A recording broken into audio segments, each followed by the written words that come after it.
Сонымен, құрметті достар, жыл блогері номинациясының жеңімпазы кім? Естілмейді. Сонымен, жыл блогері номинациясының жеңімпазы Нұрлан Иман. Қарсы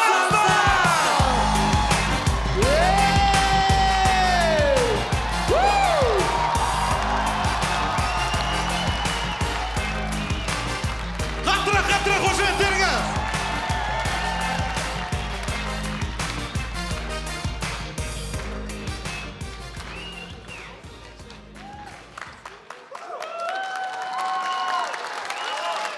Ассалаумағалейкум, ардақты қазақ елі, құрметті халқым, құрметті жастар. Еліміз аман, жұртымыз тыныш болып, жаңа ғасырды, жаңа жылды осы жақсылықпен, еліміздің құтыменен, осы берекеменен, осы жастарменен, келешекке сенімді сіздерменен қадамымыз нық басуын Алла нәсіп етсін. Нұреке, қош келдіңіз.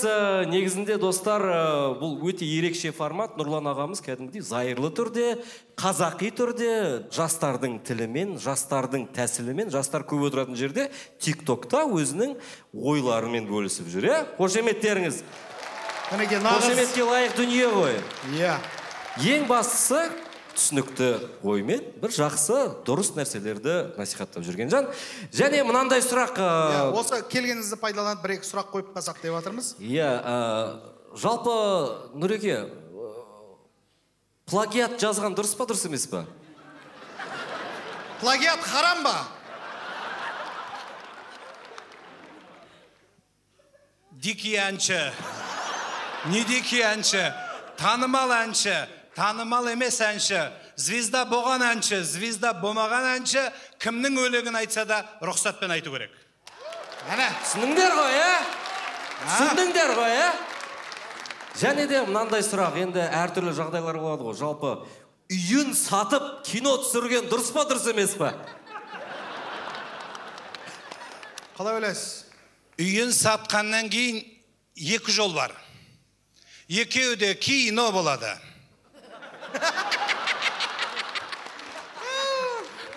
Ал жалпы мына блогерлер кәдімгідей мәшінені гифке беріп жатады. Жалпы мәшінен өртеген дұрыс па? Соны айтып берсеңіз. Мәшіне өртеген келсе, мақыр сияқты ойыншық мәшіне өртеу керек. Егер атың шыққың келсе, онда маған беру керек. Немесе қайырымдылыққа, жақсылыққа жұмсау керек. Бәрекелді, тамаша. Негізі, неліктен сіз TikTokқа келдіңіз? Құрметті ағайындар, біздің қазақтың, енді бұл жай қалжың ғой, біздің қазақтың екі ұлы ескегі бар. Сол кемемізді алға сүйреп келе жатқан мемлекетімізді екі ұлы ескек. Біреуі дініміз, екіншісі дәстүріміз. Екеуі бізді алға өрге жетектеген ұлы нәрсе. Егер біреуін тастап, біреуін алға қойсақ, кеме ешқашан алға жылжымайды. Бір орнында айналып тұрады. Сондықтан TikTokқа келгенім, бір жағымнау жастардың көңіліне Алланың қалауыменен жол тапқаным, бұл жеңілтектік емес. Тек жастардың көңілі бұрылсын, бірыңғай өлесің дей берсе, енді өлсе өлеміз деп отыра береді енді біздің халық. Сондықтан ондай емес, үмітін жалғасын деген мақсатым, ал енді жастардың орны қазіргі мінбесі TikTok болғаннан кейін сол жерге кіріп, сол жастарымыз адал, әділ, азамат болып өссін деген мақсат алға қойған едім.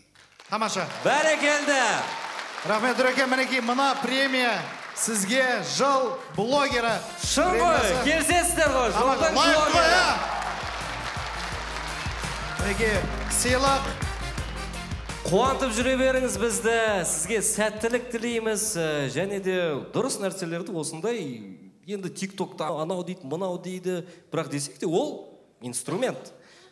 Әдіс, тәсіл, сондықтан сізге көп рахмет, Нұреке, аман болыңыз, бізді осылай қуантып жүре беріңіз. Құтты болсын. Қошеметтеріңіз, құрметті достар.